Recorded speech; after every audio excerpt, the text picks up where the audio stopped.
Welcome to Ranga and Pal TalkFootball podcast. Wow, guys, I have been talking about this podcast for a long time, and I've told you, please be patient that we will have an exciting guest with us today.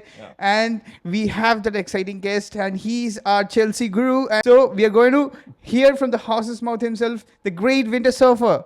So, Pal, I would like Yeah, you to introduce him a warm welcome to our podcast yeah. and start the episode, bro. So people, I've been watching Winter Surfer for a long time, like 2-3 years, and I pretty find his takes pretty much balanced. It's not on the one extreme or the other extreme. He's not like a clear like stooge, or he's not like a or he's not like a bilkul, negative side on the things. But and since then, we thought that like whenever we preview Chelsea and whenever we have a channel, so we will invite Winter Surfer, a die-hard Chelsea fan, from like 10, 15, 20 years basically since you have Or yeah. very pre-Roman, even before Roman. Yeah. I'm talking like I celebrated when we signed Mark Hughes on a free transfer in '95. So, do you know what I mean? So very Runs in the blood then. Yeah. No one's gonna call me. No one's gonna. Yeah. I'm not. So Winter I'm gonna Surfer, accuse me of that. welcome to the channel. We'll discuss a lot about Chelsea. We'll preview Chelsea season. We'll look at the transfer market. But first of all, welcome to the channel. Yeah, well, thank you very much, guys. I know we were supposed to do this last week. That was all on me with my system, so I appreciate it. And you still giving time to wanting to invite me back when my stuff over here wasn't working properly. Yeah, thank you very much. We're looking forward to discuss Chelsea and anything else you want to discuss about the football season. So yeah, looking forward to it. Let's do We'll this. discuss a bit Arsenal of also, like how's Arsenal season is No. going, and take your views also, because you're directly facing the hate from like AFTV guys and other guys. So Yeah. So just before we preview the Chelsea season, I just want to get your thoughts on the match, Crystal Palace match. Just get it out of the way, like how's the match has been, and the first two matches we'll discuss, but at least the Crystal Palace match. We were looking good in the first half. We had many chances. Enzo's passing was crisp. He's passing like we used to see him like in the Potter days. And Caicedo was good. Everyone was good, apart from just as a blunder, or we can say as a splendid strike. So we were good, but after the as a strike happened, we were came back in our shell.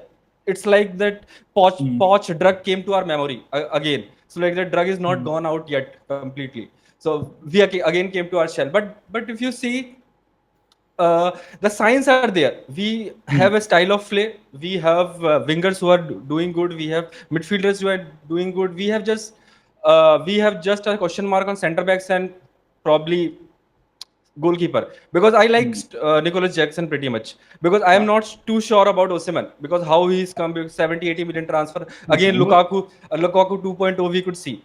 So Pal, I think you've taken a lot of things so coming Winter Surfer, together, what's right? your views on the match?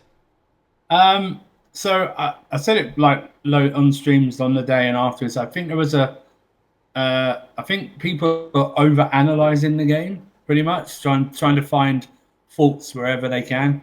And for me, it was just simply a case of we didn't finish our dinner. Unlike the previous week where every time we attacked it, we basically scored against Wolves. This one, we didn't. We cleared 5 or 6 big chances, a couple of half chances. Everyone's talking about the Nicholas Jackson miss at the end, but the most criminal miss for me was Madueke's first one on his left foot. That was like basically it was on his left, so you can't say it's not on his strong foot. He had the other side of the goal, and all he needed to do was curl it in, and his shot doesn't even curl; it goes straight like a snooker shot, or a pull shot. You know, it doesn't even go like curl. You can't even go like that. You go, and then Henderson pulls off a couple of good saves as well. So it's one of those things. We didn't take our chances. It just happens. I thought for 53 minutes we battered them until they scored. I thought we were the better team. Then what can you say? Yeah, you could say the defence was, oh, you've sure got the ball clear, but that was a beautiful goal. But he put it in the one place. He put it in the only place he could put it. That was the only for the it kissed the post, right? So I mean, it was I hear people like going, and I'm not Sanchez. Everyone knows I'm not Sanchez's biggest fan. I've dumped on him when I can, but everyone's going, oh, Sanchez could have done better. I was like, what? No, he couldn't. He couldn't have done better. I don't think Alisson saves that. I really don't think Alisson even saves that from Liverpool. Courtois didn't have a chance.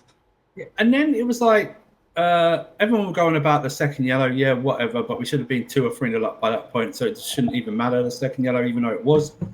But then it became like a 35-minute basketball match, but no one's shooting. So the transitions was, we'll defend or we'll give the ball away to you and vice versa, up like that. But I thought like everyone goes, oh, Glasner really done a job on you. No, how did he do a job on us? You had 3 shots. You had 1 shot in the first half that was deflected and easily saved. You had a beautiful goal. And then at the time, I thought it was a good save from Sanchez, that shot that went over. But if you look at Sanchez, he goes to punch it. Yeah. He doesn't get to save it. And he's so lucky the shot was so strong and it hit the middle part of his fist and not the top bit. That it went over because that could have easily gone and gone in. But he got lucky, he got let off. But guys, Mateta, I didn't even know Mateta was on the pitch until he was subbed the other week. This is one of the most informed strikers in Europe, let alone England.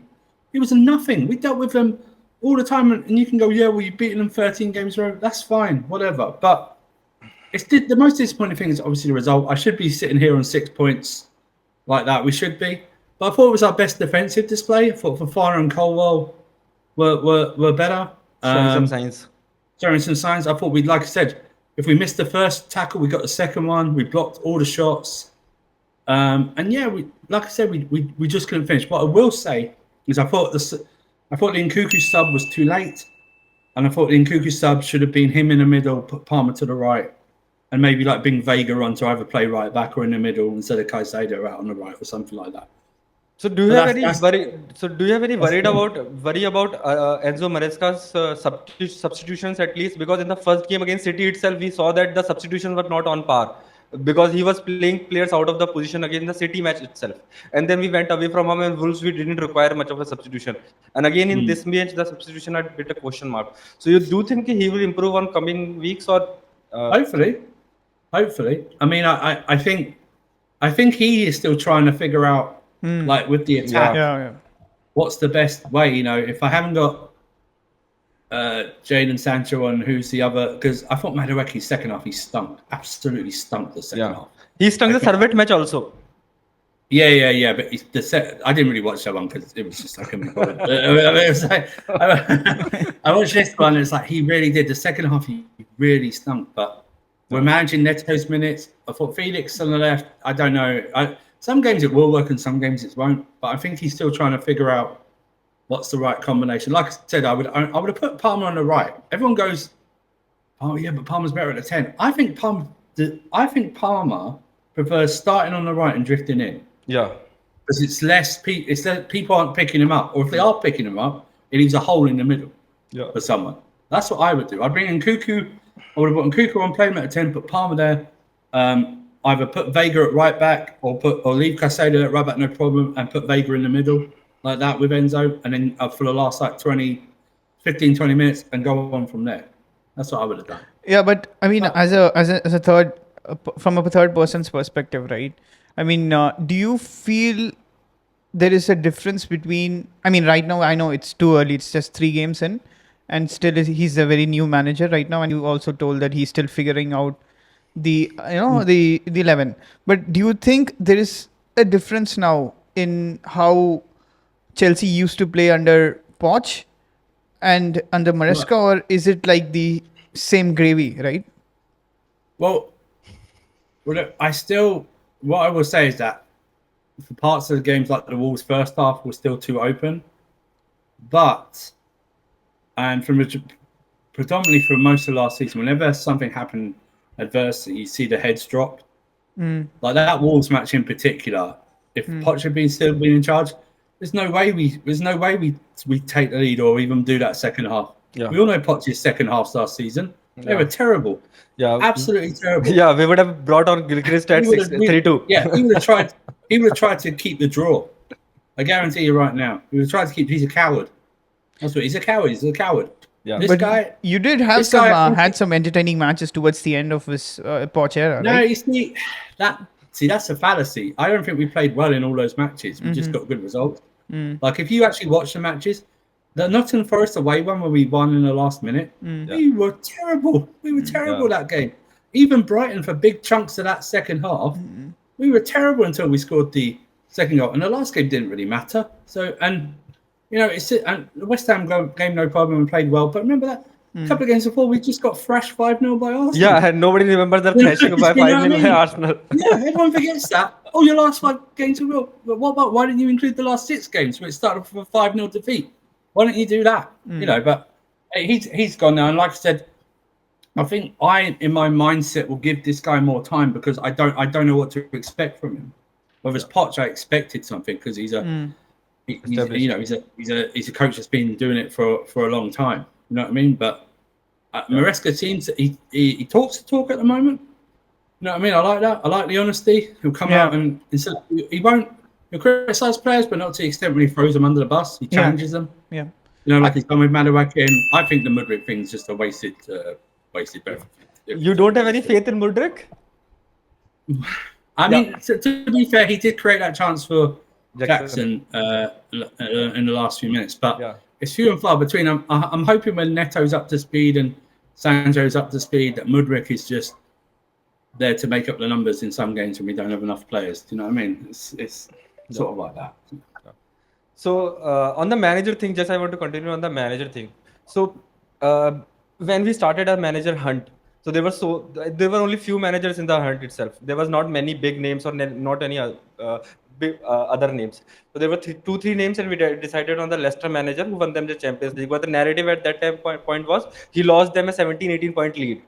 At that point, the narrative was that. And again, but do you think the early sign that we got on the manager is good? Because he's clearly identifying the footballers. He's not identifying the runners. So because Poch, you have the Gilchrist, the Gallaghers in your team. You always have that guys in your team. But suddenly he came that Gallagher, you are not a good footballer. You have many other attributes which other managers can find it useful. But for my system and for deploying against low blocks, the Gallagher you are not good to, Sterling you are not good, Ben Chilwell you are not good. So currently he is just removing the runners from the team and clearly identifying the footballers. Jadon Sancho is a sign for that. That's typically he likes, because we have Nkunku, we have Felix, we have Palmer, we have Jadon Sancho on the 10 around position. All of them are there. So do you think that we are inheriting the kind of England problem? Because in England also everybody wants to play in the 10th position, and here also we are having everyone wants to play in the 10th position, and nobody else there in the wings. Only Neto is there probably, bus. Yeah, I mean it could be. This is Maresca's probably greatest thing this season. He has to do is juggle that. Who plays, who doesn't. There's going to be at least 1, maybe 2 names that are left out each game, even from the squad or something like that. But at the moment, we got a lot of games this season. Not only just the Conference League. Obviously, we want to do well in the domestic cups. We've also got the Club World Cup at the end of this season, which is like basically a month-long tournament, which is basically the Euros or World Cup in just club form. So we've got to do that. So this whole when everyone was going about the squad size before mocking it, if you actually think about it, having a squad size of anywhere from 25 to 30 this season for us is probably, if we wanted to do well in all competitions, is probably a good thing. I think Maresca, in terms of Maresca, what he needs to do with the attack, I mean, that's like I said, that's probably his greatest thing. He needs to, what combination works against this team. Do you know what I mean? It might be a combination that works against every team. There might be a combination that only works against certain teams. Do you know what I mean? Like the combination against Wolves worked. The Madueke, Palmer, Jackson, and who was on the left? I can't remember. Oh, Mudryk started, and then Neto came on. But something like that. How does he see Jadon Sancho? We're all told he's here to be on the left. Is he? I don't know. He doesn't have the pace to play on the wings, I guess. Yeah, he does. For me, he doesn't have the pace, the raw natural pace to on the wing to go past someone. He can do it when he's closer to the box. You can do it with Sinak Dorman.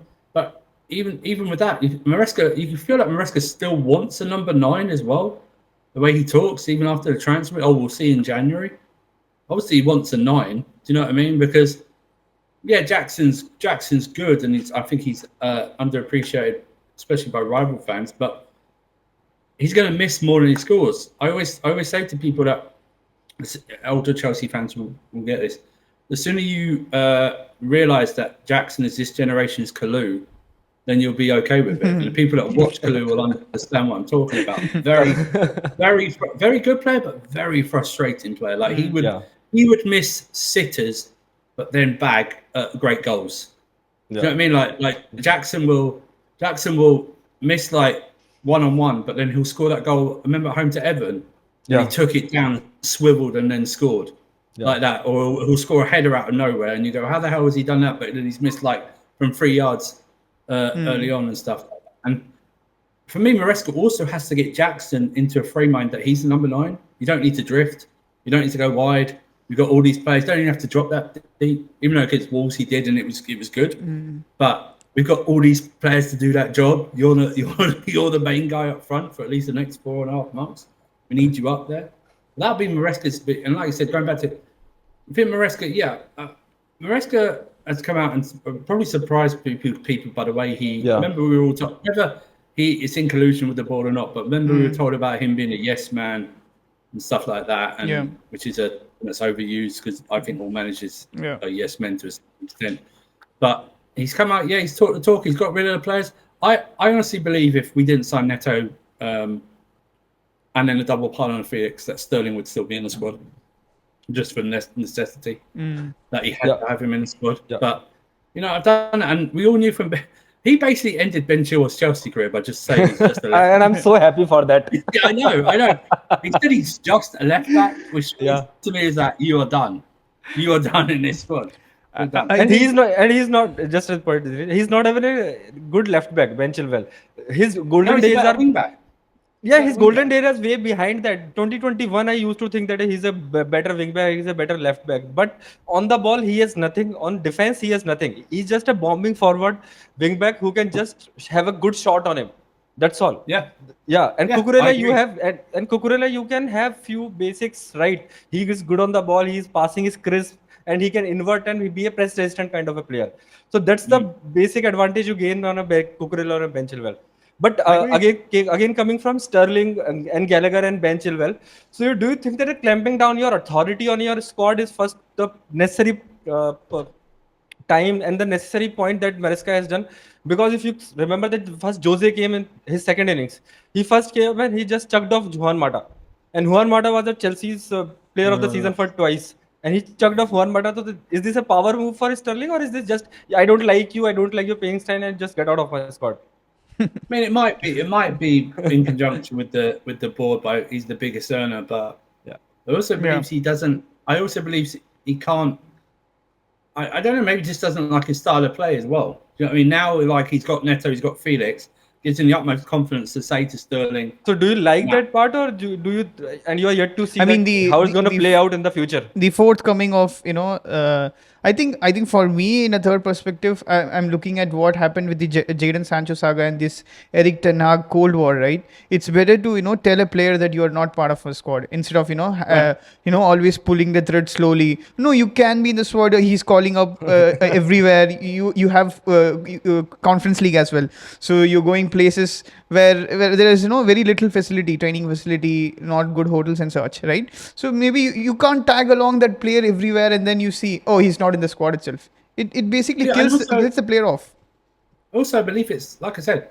I believe it's timing. I think if we didn't sign Neto, and then Felix double pylon, then I think Sterling's part of the squad. I really do. I really do. And you got to remember, guys, when on that game against City. When they asked about Sterling, all that unlike the Ten Hag thing, all that Maresca said it was for technical reason. Unlike Ten Hag, who came out and said Sancho's basically trained one. Yeah, he demeaned his character. Then it was Sterling's group who released that thing afterwards, so we had to respond. Yeah. So they wanted to keep it more in house, but with Sterling's ones, they had to say what they had to. So he had to come out and he had to say he didn't brutalize him or he didn't disrespect him. What he said is that. You're not part of my. You're not part of my squad going forward. And even up until the transfer window ended, when he was asked about the guys in the other squad, he said those guys need to find out. I'm abbreviating, obviously. Those guys need to find other clubs because they're not getting minutes here. So he didn't say they're rubbish players and stuff like that. And the funniest, and just that's the one thing I disliked about Mourinho, and he's such a hypocrite because he didn't play one matter at Chelsea, but then when he moved to Manchester United, he played him all the freaking time. killed his It's career, like, bro. I despise it's like Mourinho what? because What? of that. He just This killed guy Juan just Mata's came off career. This guy just came off a 53 GNA the season before in Yeah, 12-13. 53. yeah, Think about that. 53 GNA. He doesn't have pace or anything like others do. Do you know what I mean? He's the closest thing I had to like Zola. And then yeah. it was like, and then he took two-time player of the year, proper two-time player of the year, by the way. And like others, proper Unlike Mount. two-time player. Of the year. Yeah, we earned it. And then he's like, he sold him for 30 fine because we won in the title after stuff like that. But then he used to, when he used the Manchester, I thought, so why is he good 3 years later or 4 years later? You're playing him, but you couldn't play him. Yeah. You didn't play him before. It's just mad. But yeah, like I said, I think I like the style. I don't like throwing people under the buses. And unlike our previous manager, Poch, Maresca doesn't have excuses. Exactly. You know what I mean? So Exactly. far, he just comes out and says it. Oh, we didn't play well, something like that, or And this like he's challenging Mudryk and Madueke, but he's not insulting them. He just says, "Let's see what you can do. Try and do this." Like with Mudryk, it's like literally on like that first Tibet game. and he was neither like Potter who said ki boys played well, and neither like Potter who Oh said yeah, boys the played Potter well. player, yeah, we played well. Yeah, we did enough to score or something. Or we played well in these sections. Like, shut up, you didn't play well. You know? Yeah, I think it's a weird time now. I think the recent news coming where Ronald Koeman actually criticizing Bergwijn, right, for joining. Yeah. For joining, it's basically now managers have, I don't know what they have this agenda against players, right? I mean, it's their own decision, it's players' decision, but you should look at the players' professionalism as well, right? Whether they are professional at the club, how they behave, whether they are good at training. You can't judge people signing for Saudi. Maybe he has some money issues, or maybe he has some bank issues that no one can imagine what a player goes through, right, when he Bro, plays for Tony a did the club. same thing. Yeah, I mean, Didn't he also select Wijnaldum for the Dutch squad this summer? yeah, Plays in that's South that's what Africa? that was the weird part, right? He's a hypocrite, right? But these Dutch managers, I mean, apart from, I mean, I've seen Man United fans now. I mean, they're now putting knives in the back of Sancho.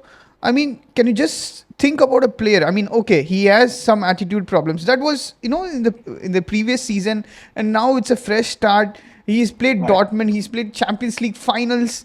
And he Yeah. had a very good, decent performance on those Champions League finals as well in the quarter, and he showed a very good performance against PSG. He was one of the main reasons Yes. they Yeah, played good. in the semi-final they were comparing Sancho and Mbappe. Yeah, I Basically. mean, then when you come at the club and you say to him that now it's a fresh start, and then you keep stringing along. Look, imagine what confidence would have done to the player. And then once he know that he's now signed a player, and of course Sancho would then say, I wanted to play for Enzo Maresca, and these sort of the Chelsea is my club. Of course, he's a London boy, and Yeah. and then the fans just turn on him. I mean, they never sort of empathize what the player would have gone through.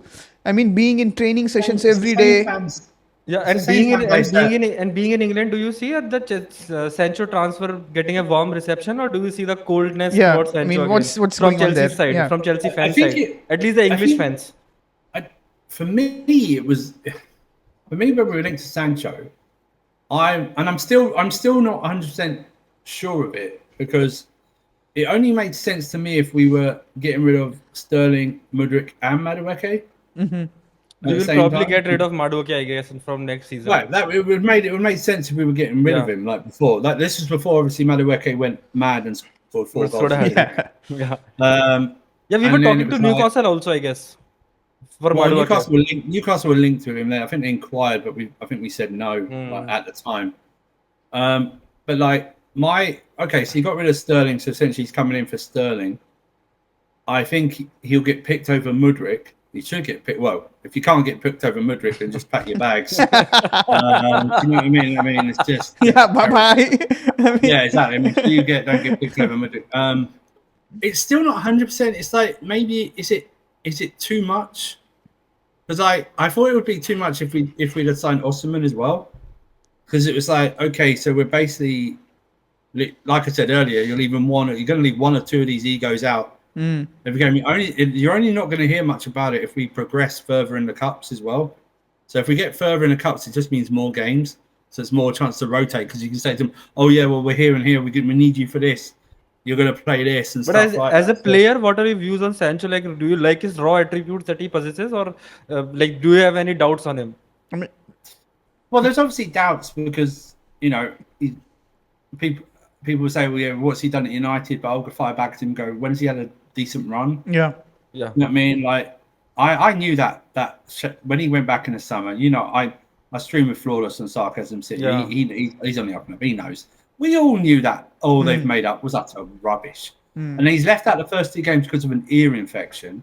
You know what I mean? Stuff like that. And it was like, when he was like playing, like he played part of the pre-season and stuff like that. And it was, but Sancho's got something. I mean, we all think. Well, Sancho's obviously his best games have always been at Dortmund. We saw it when he tore up Barcelona at Nou Camp. One game, remember, he was on the left and he just kept driving in and he just destroyed them. Like I said last season, PSG. Unfortunately, he was on the other side of. When I thought that Dortmund very unlucky. They missed their chances. Dortmund, Yeah. Final, they missed it. It wasn't like a Real Madrid domination, but it's also different. Like you said earlier, he's back home in London. There are reports that he was a Chelsea fan growing up. His idols we've seen the videos. He said his idols were, when he was asked by TalkSport, his idols were Didier Drogba and Frank Lampard. So initially you're going to also initiate yourself to the Matthew Holly lower stand, with all them guys in there, proper Chelsea. Yeah. All them guys. As a player, there's something there, but it's just not been seen for the last 2 or 3 years. So is he our Kai Havertz? Is he our Kai Havertz? Good in Germany, bad in England, and again then change the team. I really don't. I don't know. See, for me, I know people say he's played on the left and play up wide. I still think his best position is somewhere in the middle. I just think he has the attributes to play in the middle. They'll try him out on the wing because we've got too many people in the middle who can play there, like a Felix and Cuckoo Palmer, it's simple like that. But let's see. I think what it is if you're a Chelsea fan, second half of the season when you were looking back at your bench and you don't even recognise the bench, and you're looking at basically FIFA Pro Club names. You know what I mean? You're just looking back and going, who? Like that. You can literally go back and you can see on the bench. Oh, okay. So we got this. We got Augusto. We got a Reece James on the bench, possibly maybe something like that. We got midfielder. Maybe Enzo Fernandez or Caicedo on the bench. And then you got like a Felix or Nkuku or Madueke or Jadon Sancho, Neto or something to bring on. Who are the game changers to bring on? Do you know what I mean? It's just stuff like it's a nice option. I'd rather have too much than too little. Because if we discuss like Arsenal after Man United, I think Man United it's not about too little. They're just rubbish. Their options are rubbish. But Arsenal have too little. Arsenal left themselves too little, in my opinion. Yeah. I know they signed Sterling, but it's just too little. Yeah. I mean, I wouldn't call Sterling a worthy signing. I mean, it's basically, it's basically a player who's there and who will just play on some of the games, on some of the cup games, I would say. Yeah. But Dinesh, aren't you tired of Chelsea now? Should you just delete Chelsea's number from a phone book, like some people are saying? Like, aren't you tired of the Chelsea players going to your club? And, treat it as a home center or treat it as an old age center? I mean, didn't you guys suspect something when we even said he will pay part of his wages? Didn't you suspect that when we wanted to get rid of him? We'll even pay part of his wages, and none of you guys, Eddie wasn't triggered. Like, wait a minute, what's going on here? Why are you offering to pay part of his wages and stuff like that? What's going on here? No, we'll take him. Actually, the recent signings, if you would have from especially from Chelsea, right? Yeah. I mean, Jorginho, okay. I mean, I understand. I mean, we wanted someone in our club who has already won things, right? So that's why you have Jorginho. I mean, I assume that's what Arteta or even Edu is thinking about, that have some winning mentality in our club, because in our club, just and before... Winter Surfer likes Jorginho, I think. Winter Surfer likes Jorginho. Yeah, He's I a mean... good fan No. I don't as a player, but the problem is, during the time he's here, he was over-criticised. So I ended up being one of his biggest defenders. Because it was always Jorginho's fault for some reason. And it was like, that's just not true. Okay, he does have his faults, like the goal again. Ironically, the goal that Jadon Sancho scored against us at Stamford Bridge when he tried to control it. Yeah. But it just becomes too much. Where you go, it's just even after the Palace game, no, Enzo hasn't lit up the world. But everyone was going, oh yeah, well how did Enzo Fernandez play? Well, how about the 5 or 6 chances we missed? And he created one of them, by the way. Yeah. Do you know what I mean? It's like it always goes back. Nobody in our team can play this pass that Enzo played to Madueke. But it's like, why does it always go back to certain players? Like even with Jorginho at Chelsea, why did it go back to him when it was like, yeah, well, what did blah blah do and stuff like that? Well, maybe if Kovacic and Kante weren't always injured, maybe Jorginho wouldn't have to play all the goddamn games. I think Jorginho played probably about 80 more games than he should have done for Chelsea because the other two were injured all the time. And it probably didn't help that he was Sarri's guy as well. That he came in with Sarri. Yeah. I know there's people that didn't like Sarri. And stuff One like thing, that. one thing, Winter Surfer, I want to ask you from the Chelsea fan match going perspective, like why didn't about Sarri? Like I'm just digressing a bit, but why didn't the Chelsea match going fan didn't like Sarri? Because what I am seeing from India, from Indian fans perspective and on the global fan perspective, we started the season on a blitz. We defeated Arsenal like 3-2 and we were 2-0 up in like 10-15 minutes and we defeated them 3-2. And after 4-5-6 game, we started like blitzing team. And after that, suddenly it became stale. And again, we lost to Man City 6-0 and those things can be a point for the match going fans. But the criticism from the match going fans started in September, October itself. But I didn't understand that part. Why they hate him? Because he's one of the great managers that we have. He won us the Europa League, finished third, and the playing style was visible to the eye. I honestly think it was literally what we've been brought up before, like that style of football all the time. Whereas we did sort of play that sort of style bits under Ancelotti, bits under Mourinho in his first 2 seasons, and I know Phil Scolari tried to play that, but it just didn't work out. Maybe it's just that style of football, and also I think maybe like we've seen with other managers after him, I don't think Sarri's name was one where all the Chelsea fans were going, yes, he's the guy. Do you know what I mean? He wasn't coming. Remember, he won his first trophy with us.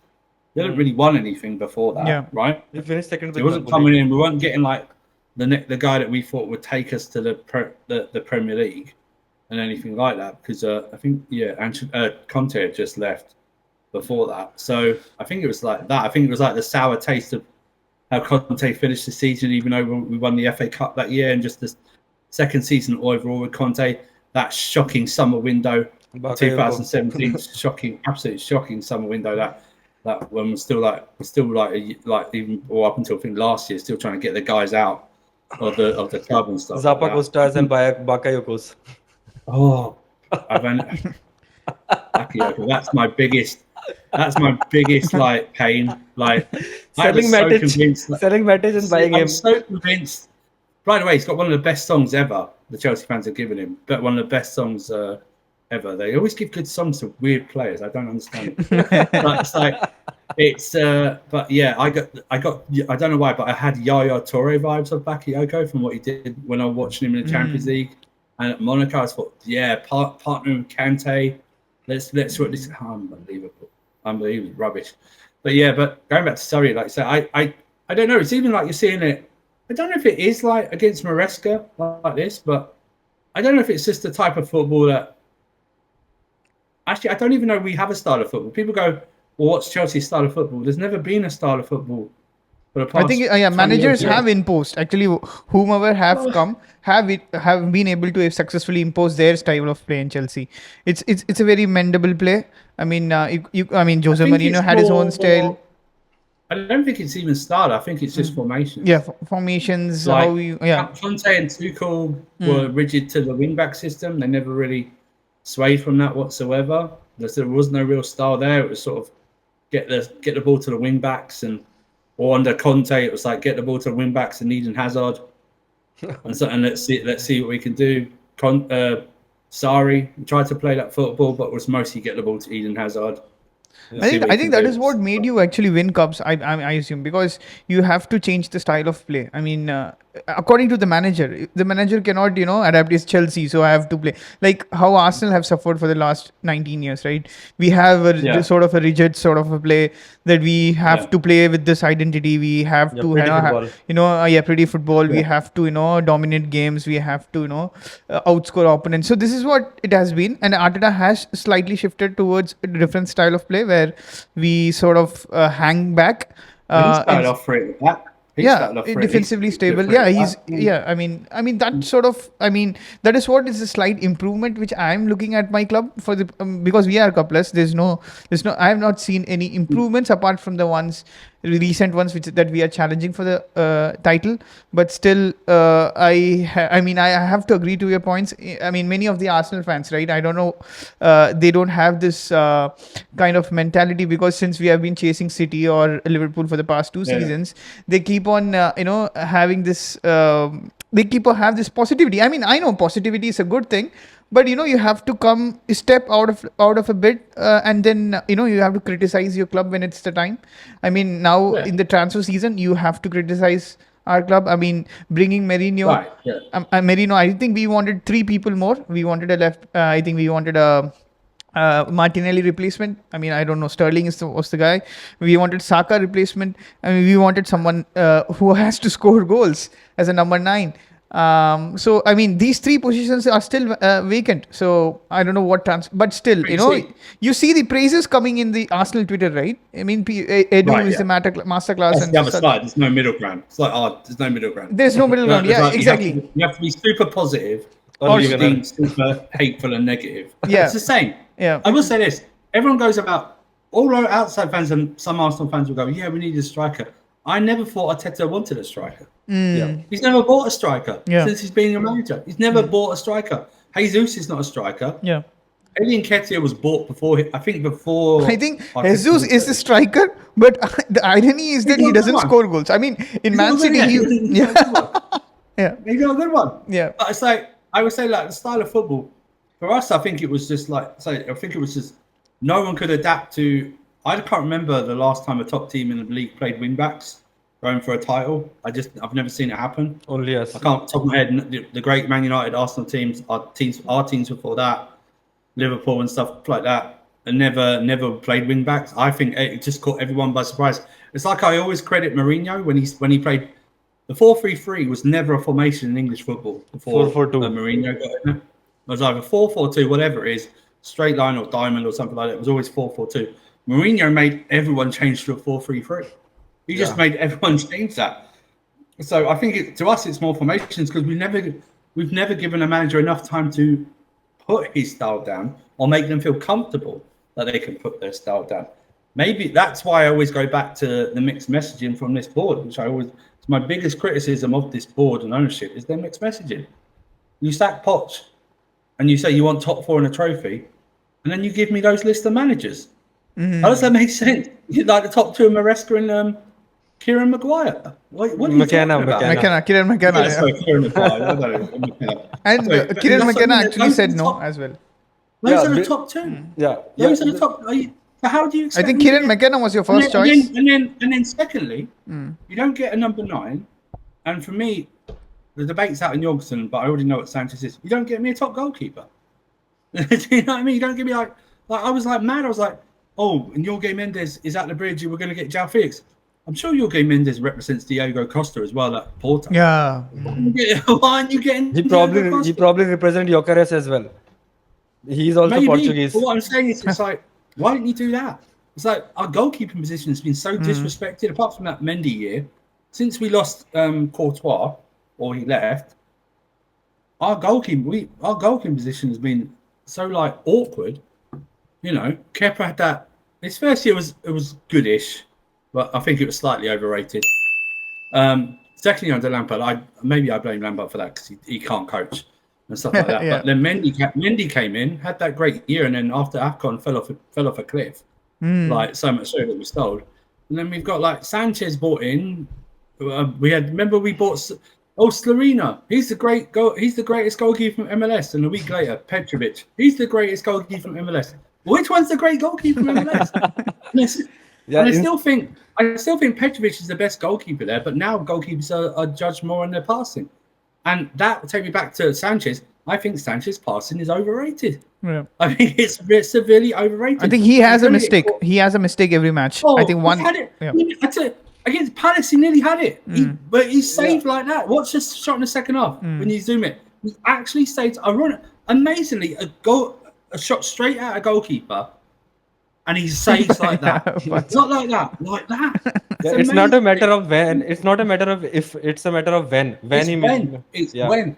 And it's going to cost us big time. It's going to cost us a defeat. Like against Arsenal last year. Exactly. Arsenal were doing nothing to us. We were 2-0 up, and then he literally gives the ball to Declan Rice, and Arsenal had the momentum from there. Like that. They had no momentum that entire match. They weren't going to score. We were going to beat them. We were going to beat them 2-0. We were done. We were in control. We did our subs, which I thought were good.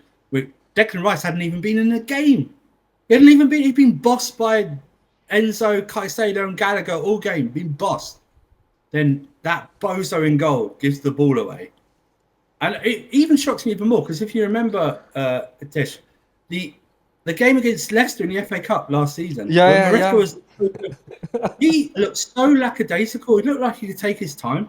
And that brilliant own goal by Disasi when Sanchez was out of his goal.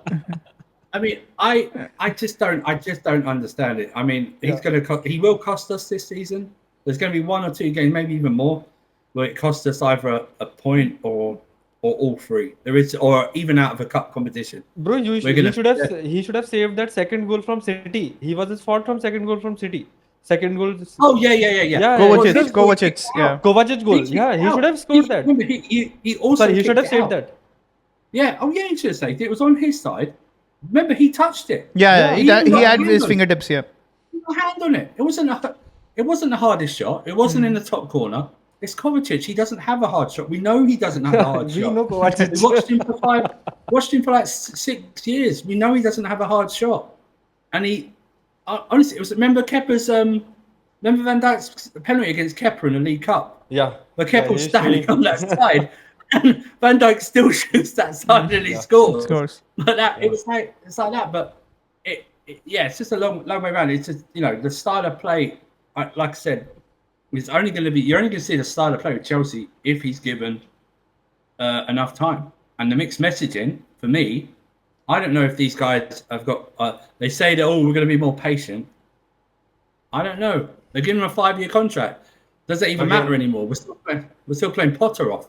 Do you know what I mean? Potter's getting paid weekly or monthly. Do you know what I mean? It's like, does it even matter anymore? But my thing would be when he goes through a tougher time, which we'll probably end up having this season. Don't pull the trigger finger. Don't listen to what those guys at Stamford, the home chunk of the home fans say, because they're idiots. Okay, they still chant Gallagher's name for the 3rd game in a row this season at home. Terrible. Yeah, I mean, that's pretty shocking actually. Yeah, that's what I wanted to ask also. Like, why our home atmosphere is so toxic? There is so many toxicity in our Chelsea fan base. At least the match-going fans. There's even every mistake that Dewsbury Hall does, they chant Gallagher's name. Do Connor Gallagher. That chant that we have.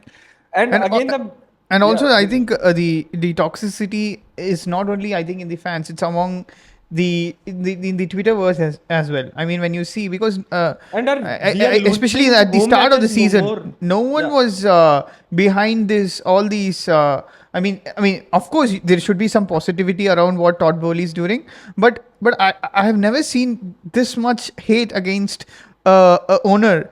That is who is signing. I mean, I know it's not a plan, or it's a very new thing for the Premier League right now, signing these many players.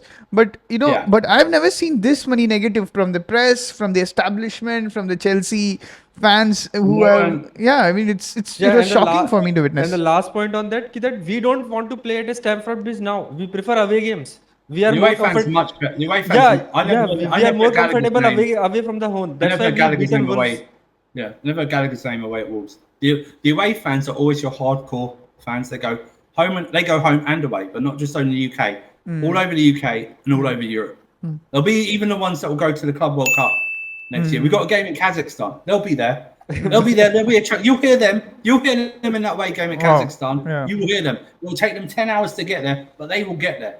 They're your away. That's why the away fans at every ground are always the loudest, no matter what you think. Even at the great Liverpool, which the atmosphere is overrated. But apart from big games like that, but you will hear the away fans there. You'll hear them at Old Trafford. You'll hear them at the Emirates. You'll hear it at that toilet bowl in Spurs. You'll hear them like that. You will hear it all there. Okay.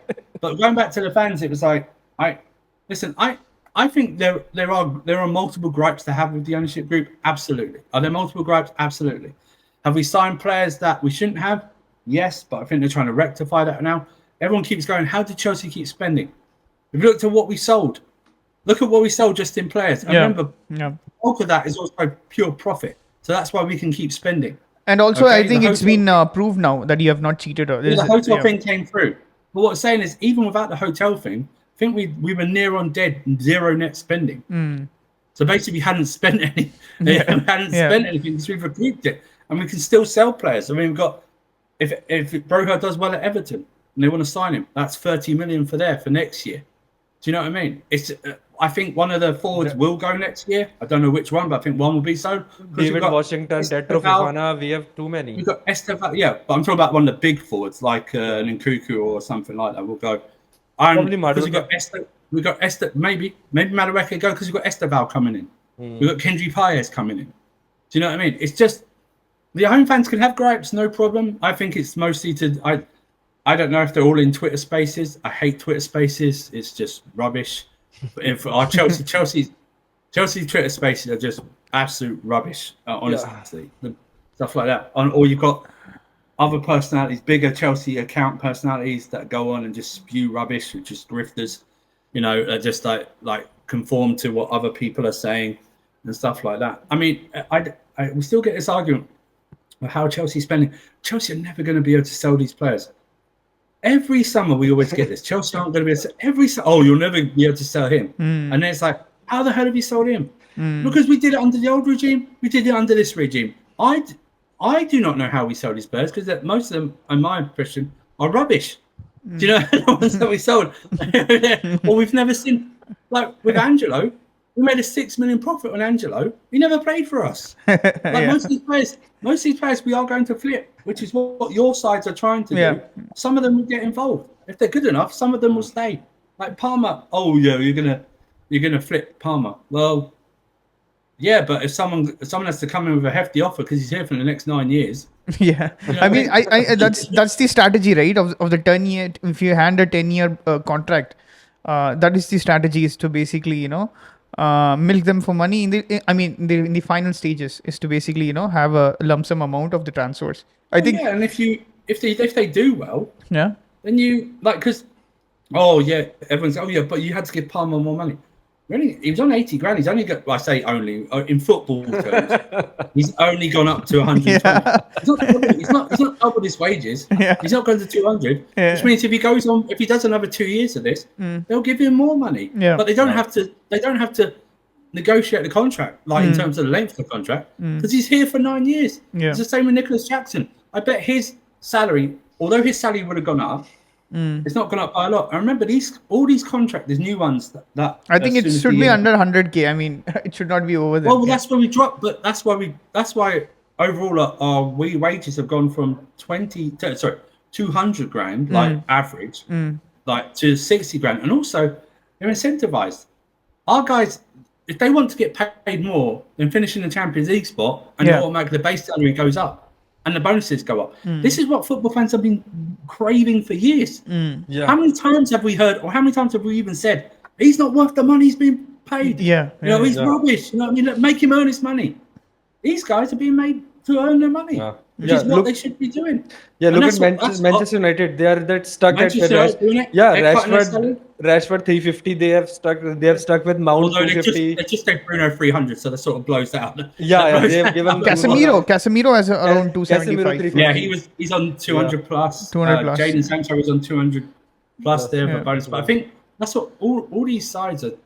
It's funny now. Have you noticed? Everyone is following our model, bro. Everyone is following our model. Yeah, have you also noticed how many young players now other sides are buying as well? Not just Look at Like, I mean, Spurs. look at Spurs. Look at Spurs. They spent 40 million on Archie Gray. Like one season at Leeds. What are we doing here? Do you know what I mean? It's like we'll criticize. Oh, we're a mess. And then these other fans don't. They haven't clocked on. These other fans haven't clocked on that their own sides are starting to do this. Yeah, Look at Liverpool. if you're Liverpool along bought with more the youngsters. if you're along, the problem is in this way, right? If you're along with the establishment, right? How the, like you said, the top guys, the top Chelsea Party line. guys, the Toe the party party guys, line. Yeah. toe the party line. If you toe with them, then you're okay. Then they will, they'll. You have your say on it, right? When you, as soon as Yeah. you go against them, it's like basically they will block you off. They will throw. It's like you will not have a voice among them. It's basically you get criticized a lot. It's like, oh no, what you're saying. It's like it's too polarized now. It's like you can't be in the middle ground. If you're in the middle ground, that's not fair for the majority of the Like people I'm right now. seeing that Boli out, Iqbali out on the transfer day when we didn't sign Osimhen. I'm Right, like, that- what? I'm like, what? Like, Osimhen is not that of a player like you should be crying about, in my view. Also, it's like I think they listen. I said it the other day. I was like, they were in a game of financial chicken with Osimhen. They took it to the end, see who blinked more. And then isn't it the irony? Now he's fired his agent after agreeing. He agreed that deal with Galatasaray himself. With like he can. Oh, end did the he fire contract his with agent? Spain. Wow. Yeah, he done the deal himself or through an intermediary. He's fired his agent because he couldn't get him to move to Chelsea or Saudi, so he fired his agent like that. And there's like I think there's a break clause in January as well or something like that as well. So don't be surprised 75. if we. And then it's just listen. It's one of those things. I think you're going to see this more and more that all contracts are going to be incentivized. I think the days of people fearing that. I know some people are on that already, but I think going forward, you want the money. This is what you're going to get, starting off as a base salary. It goes up and down how well you and the team performs. Do you know what I mean? So it's literally. It's also. I think it helps in more of a bonding of a team together. Yeah, guys, we want more money. Let's do better on the pitch. Do you know what I mean? Let's start winning things. Let's get in the Champions League. 'Cause I want to get paid more. I want my base salary to go up. Let's do this. That means you are basically diluting the star player mentality now, right? There's no star player. Essay. If you see Real Madrid, right? Of course. We can't compare our clubs. Of course, right? We can't compare. No. It's not a fair. Comparison. But if you look at Real Madrid, they know if they are bringing the star players, they know they will get paid enough. Bro, Eden Hazard got paid like 600,000 pounds per week for 4 years just sitting there. And that's what, right? That's Real Madrid, right? That's Real Madrid. It doesn't matter. He won the Champions League. Look at Barcelona's financial difficulties. Yeah. They could only register Danny Olmo because Andreas Christensen got injured. That's the only reason they could register Danny Olmo. They couldn't register Danny Olmo before. And also Gundogan, right? Gundogan left. Exactly. Because Christensen got, and it's like, Real Madrid are probably the only exception now that will pay them. Because Bayern Munich, funny enough, Bayern Munich do have a big. Yeah, they have big pay structure. PSG now, probably PSG might even follow that. They'll pay. I think they'll pay a star player who they think a star player is that. But look at who they've recruited and stuff like that. I just think, I think that's what you're going to find. You're going to find longer contracts, more incentivized contracts, and say if someone thinks like now, Cole Palmer's done it 3 years in a row, but he's still got 6 years on his contract. Oh, okay, you want him? It's no buyout clause, but it's at least 200 million. You're gonna pony up. That's what we're doing. Do you know what I mean? That's what we're doing. And when like I don't know what you've seen. I dislike watching Brazilian players in Brazil because I don't know how good the league is. Do you know what I mean? Yeah. But the intensity is not on par. I see what Esteban does. I see what Esteban does at the thing, but. From what I'm reading about him, like even the scouts or something like that, they're not really comparing him to anyone. They're just saying like he's the next, like there's something different about this kid. Even like Kendrick Piers and stuff like that. And this is going back to where we started, like how many players we got in the attack. This is what I wanted in terms of bringing in Esteban and Kendrick Piers. If the rest of the attack is clicking, these two young kids, remember, not just moving to another country, they're moving to another continent. Okay, you know what I mean? They're moving to different time zones and adapted. Language, everything. We don't have to throw them in straight away. We can drip feed them, let them get acclimated to Yeah. the situation and stuff. That was my fear of like, Especially the weather, bro. The South American guys just Oh, yeah. run Yeah, away yeah, from the yeah. UK weather. Like even Alvarez went from from city to Madrid. Yeah. And the Yeah, it's like, yeah, bro, and the funniest you thing see, about the Brazilian or the Scots that you are saying, I think the scouts are watching from Brazil like Anthony, like Richarlison. So they're just fed up of all that crap now. So Stavio is like a fresh breath of air for them, and he might not be that yeah. good. I think now this generation, Brazil have had to suffer with this Yeah, generation of footballers, Anthony, apart from Neymar, Anthony. Anthony, Richarlison, Jesus. I mean, there's been like terrible. I mean, Yeah, when you Martinelli. are, I mean, I can say, Martinelli. yeah, not. I I think mean, he's I decent think enough, it but says you can't say something. he has the Brazilian Bro, gene in he is him. not Brazilian, bro. He No, is it's not not. I Brazilian. mean, He you is can't. You I of think it's course, of course. Peruvian or Colombian, I can say. Not even I think Colombian. it says something. I think it Ecuadorian. says something. I think it says something though that how bad Brazil have been. When I'm looking forward to Colombia and Ecuador matches more than the Brazil matches in the Copa America. You know what I mean? I was like, Brazil are like, yeah, they got Vinicius Junior and stuff like that, but they're basically rubbish. Yeah. Do you know what I mean? It's like I'd rather watch Ecuador because like I want to see Kenji Pires, and then Colombia were just sensational stuff like that. But it was just, yeah, I'd rather do that. But it's just an overall. It's just football's changing. I think they finally realised they were maybe going too far. It's like this Super League thing, which I think will happen one day. But I think it was like we're paying too much, and stuff like that. Are we, now that whatever this financial fair play since PSR thing started showing teeth, I think you saw it in like how there was so little action in the January transfer window, and even in this window, Yeah. it was like it was such little thing. People are really looking at their finances because they're looking at there's been points deductions, Nottingham Forest and Everton last season. It was supposed to be for Leicester, but Leicester found a loophole. Yeah, they found a loophole. It's like They hired our guys, I guess. and it's just I think people are looking at it going, we really what we spend our money on, we need to make sure Yeah. it's good what we spent on. It can't be too much of a question mark. I think Chelsea are Chelsea are doing. I think if you were to ask most Chelsea fans what their opinion of the transfer window was before the Neto signing, I think the kindest word I would say was very underwhelming. Exactly. And then suddenly within if I don't know what your reaction is, that Neto deal got done in like 35, 40 minutes. Yeah. It was like No, this guy started pinging me. This guy started Yes. because we No, wanted. I was under the presumptions and we were going for Neto. Yes. Yeah, I mean, since we have this at least Or even Tottenham. some sort of relationship, because I think Arteta was somewhat talking with, or Tottenham, right? I think these were the two guys who were interested, because Chelsea was not even on the on the same line as the people who were discussing with Pedro Neto. No rumors. Bro, whatsoever. we were on Olise, and you remember our video that we didn't know. Olise? Yeah, I was so devastated that Yeah. we lost Olise, because in my view, like Olise probably was the best winger in the league on talent basis. Just talent basis, he was probably the best winger in my view. So in that case, I was so devastated that we lost Olise to Bayern Munich. That too because we didn't pay him 200k that he was asking. So that's what I'm thinking. If Osimhen wants that money, he's not better than Olise. So if I don't want to pay Osimhen 200k and I didn't pay the same amount to Olise. So I don't want to be hypocrite in that case. If you remember, also at that time for Neto signing, there was that rumors about the Samu on Meridian. Yeah. That was a huge fumble. Huge fumble. It was like, who this guy? Well, I mean, we bought. It wasn't that Jackson last season. We bought the guy who hadn't scored a lot, and it was like we were getting Atletico Madrid fans really. I was always like, my like antenna went up when it was like, Atletico Madrid fans really rating, and something's not right here. Yeah. So I've never heard of the guy before. We were linked But bro, our fans are. That Neto deal literally went from Fab going, Chelsea and Wolves.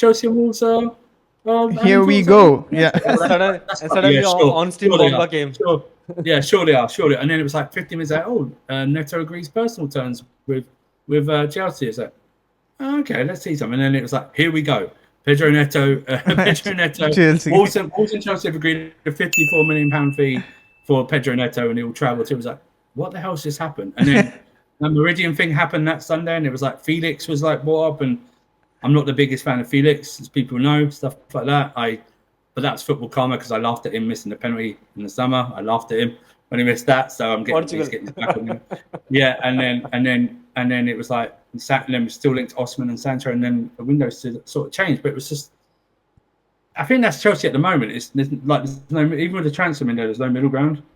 It's like, ooh, And our fans also are so flip-flop, bro. Just so flip-flop. Our fans are so flip-flop. I remember when we got linked to that guy John Duran from Aston Villa. Everyone was slating that guy that he's not good. He just have a shot on him, and he has no other attributes, and he's not a good guy. We want a big name.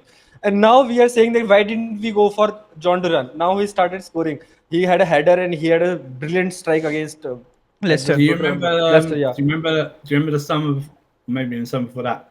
Do you remember we were linked to Anthony Gordon? Yeah, Like, exactly. Anthony Gordon. He's Now rubbish. He's rubbish. It's like, that's the reason why you're not a scout, bro. There's a reason you're not a scout because you can't spot. And we went for Lavia 1 year before when he was in Southampton. That was funny.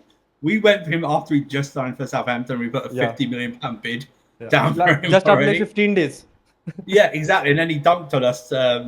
He scored the winner against us, and then Tuchel was gone a week later. But yeah, it's just it amazes me now. Like you just said, I find it funny that people go, yeah, you know what? We didn't get Tony Oshman. We should have got Duran. Yeah. So you're telling me on the last day of the window, if we went for Duran, Villa would still ask for only 40 million? You're out of your mind. They would have asked for 70 or 80 million. It's the last day of the window, and they can't replace him. Yeah, maybe we should have got. And Villa have money as well. Now they have. I think Villa have money. They sold Douglas Luiz and all. And Douglas Luiz and also the owners, right? I think they have money now. They're very wealthy. They're very wealthy, and Newcastle. I mean, it's all banking on this decision, which is a huge one, right? Which is a huge one going behind the scenes against Man City versus the Premier League. And you see all these news coming up. I mean, I don't know, it's rumors or stuff. I mean, Man City, even if they lose, they're going to sue Premier League for something else. And I think it's going to be a never-ending debate as to what fair is, what PSR is. Let's face it. Everyone goes like, oh, Chelsea have found loopholes. Yeah, no, they were just there. You just didn't explore. You just didn't read. Yeah. You know what I mean? You didn't read. You didn't read the legal language. Yeah. That's why we got the hotels thing passed. There's no rule against that. I don't even know why they're gonna. My problem is this whole PSR thing. Why they try, as long as the owners, even if they sell, don't leave enough money so the club doesn't go into debt or something like that. Then I don't understand. What is it any of your business? You're telling someone how to run their business. I think that is our purview as well. That is what we I find it so. And now the PSR thing's made it worse because you have to sell your the academy players, mainly. Sell your youth. Yeah, I find it so funny, bro. I find it so funny that people say, "How will you sell him? How will you sell him? How will you have 7-8 year contracts? You have 9-year, 10-year contracts. How will you sell him?" Like Mudrik, we bought for 60 million, and we have like 7 years. So his book, and after 3 years, if we want to sell him, his book value around 35. So if we sell him around 35-40, we recover our money. Nobody knows that. So suppose if I sell a £100 million player, if I sell £100 million of players, I can buy in current window like 600-700 million pound of players. So that's what Chelsea have done. So nobody get into the financials, get into the amortization, that the buzzword we were listening from the last 2 years. Exactly. And then the media is, and at the last thing I want to talk about is media. The so negativity on media, bro. I am seeing it so negative. TalkSport is daily talking about us. That what we have done to Gallagher, what we have done to Sterling, we're not talked about, right? You hear it on YouTube when you go on to, Chelsea aren't talked about. We talked about Chelsea the last 2 summers. All these streamers wouldn't know what to talk about for half their shows, or even 3/4 of their shows. And that's not being arrogant. That's just how the way our club's been for the last 2 years. Without Chelsea, these summer there's no content. Even the winter transfer windows would be rubbish. They would be absolutely rubbish. What would we have talked about this year without Chelsea in this transfer window? Nothing. We talked about nothing. Oh, Liverpool not signing anyone for like 6 weeks. Bro, I have seen like 3 videos. There's a lot about Arsenal still negotiating with Calafiori and Marino for like 12 weeks. Maybe Manchester United, maybe Manchester City hadn't bought anyone. No, but Spurs. Yeah. And Newcastle haven't bought anyone. So what were we talking about? Yeah. Even the bottom side clubs haven't really bought anyone. Do you know what I mean? It's just one of those things. But you talk about the media. Sorry, talk about the media. Yeah, all the squad thing, and it was like they still had players on there that we just sent on loan like the day before. Although they had like Lloyd Kellyman. He's going to the youth team. We only bought him to help out Villa and the PSR. Do you know what I mean? The It's only like- one we didn't send is Ben Chilwell. Exactly. Yeah. Yeah. That's it didn't go through. But that was funny because Jamie Carragher was on like the Monday. Well, I think when we signed Felix, he was like, well, Chelsea signed another player. Literally a day before the transfer window, they're talking about Osimhen. He's like, yeah, I'd really like Osimhen to come to the Premier League. We're the only club linked with him, so you wouldn't want Osimhen to come into the Premier League then, because you don't want us to sign another player. Do you know what I mean? It's just madness because, like you said before, these ownership are doing different things that's not been seen before, and we as a country, we are hesitant to change. We are only if we're forced to. I think maybe that's a human thing. Yeah. If we're comfortable with how things are run or how we've seen things, or that we always hear the thing, well, that's not how we used to do it. Well, we don't know how things were done before this was done. Was this always how this was done?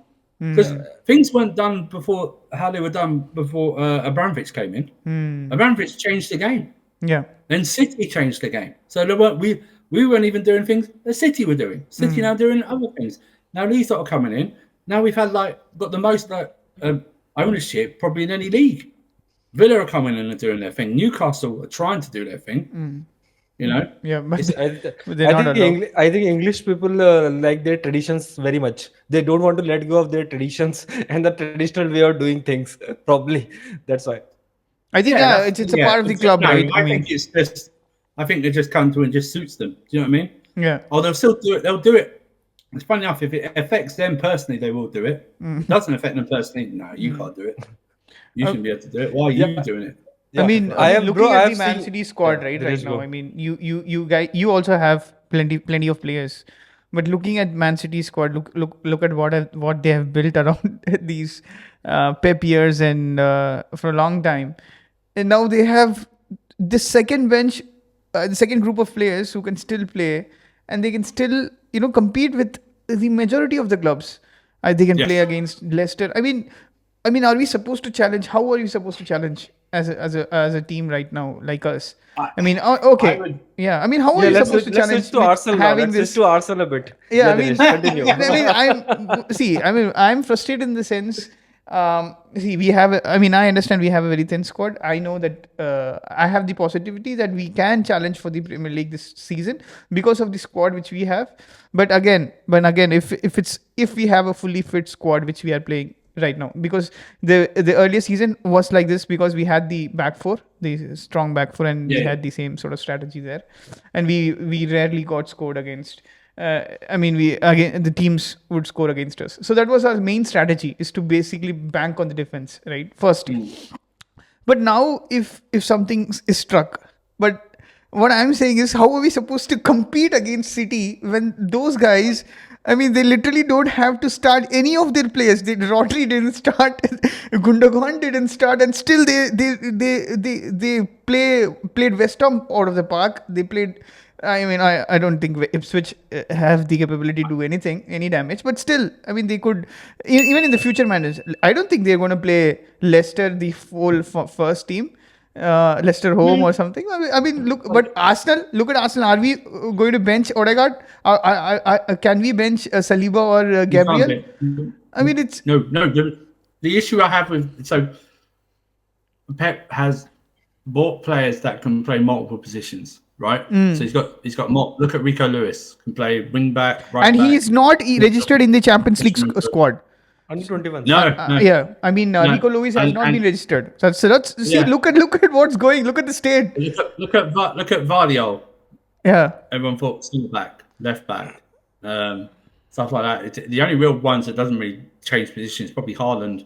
Yeah, even De Bruyne sometimes goes out to the wing, but then he's been slowly able to.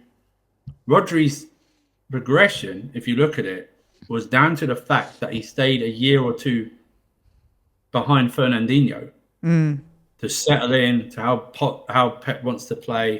and stuff like that. Stroke of genius getting Gundogan in, knows the system, knows the players, plug rights in like that. Savio, fantastic. I think they're the only team that's got orthodox out and out wingers as well. I don't think any other team has that in this league at all. And your mob, I've always said this, I've always thought this. Everyone credits Arteta and Edu for building this squad. Why doesn't Arteta trust most of this squad that's on the bench? Do you know what I mean? He never, you know what I mean? It's like, I don't understand. And also, like we said before, he never bought a striker in his 5 years at Arsenal. Never bought a striker, an out-and-out number 9, not a false 9 and something like that. And and then the changing the goalkeeper situation, fine, no problem, stuff like that. But remember, they bought Ben White for a centre-back. They turned him into a right-back because he's rubbish at centre-back. That's just found out that he's good at right-back. But I don't know what your finances are like and stuff like that, but the length of time you guys took negotiating just for these 2 deals, it's just insane. Absolutely insane. You know what I mean? The only thing is, you probably got Marina in 4 weeks earlier. He probably doesn't have this shoulder injury.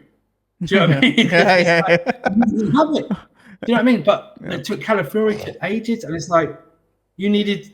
I think Jesus and Zinchenko right now haven't worked out at all. So it's basically they're a waste of money. But it's like, unlike us, you don't know how to sell your players.